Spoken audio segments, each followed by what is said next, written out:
সকলের কাছে অনুরোধ, এই ভিডিওটা একটু ভালো করে দেখুন এবং নামগুলো পড়ার চেষ্টা করুন। ভাবুন এরা কারা, এরা কি কখনো ভারতের হতে পারে? কিন্তু দুঃখের বিষয়, এদের প্রোফাইল চেক করলাম, অধিকাংশরাই ভারতীয়। বিগত 10 তারিখে লালকেল্লার সামনে যে বিস্ফোরণের ঘটনা ঘটেছিল, আমরা সেটা সকলেই জানি, এবং সেই ঘটনায় প্রায় 8 জন মৃত এবং অনেক মানুষ আহত হয়েছে।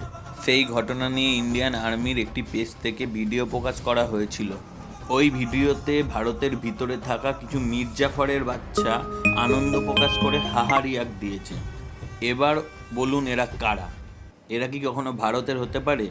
এদের ভালোবাসা শুধু পাকিস্তানের প্রতি। ভারত সরকারের উদ্দেশ্যে একটাই কথা বলবো, যতই বাংলাদেশকে আটকাও, পাকিস্তানকে আটকাও, চীনকে আটকাও, আমেরিকাকে আটকাও, যতদিন না এই ভারতের ভিতরে থাকা কাটা গাছগুলোকে উপড়ে পাকিস্তানে, বাংলাদেশে ছুঁড়ে ফেলা হবে, ততদিন ভারতের মধ্যে এই ব্লাস্টের ঘটনা ঘটতে থাকবে। তাই অবিলম্বে এদেরকে খুঁজে বার করে দেশের বাইরে বের করার ব্যবস্থা করা উচিত, সেটা এনআরসি হোক, সিএ হোক, যে কোনো মাধ্যমে। জয় হিন্দ, জয় ভারত, বন্দে মাতারাম, ভারত মাতা কি জয়।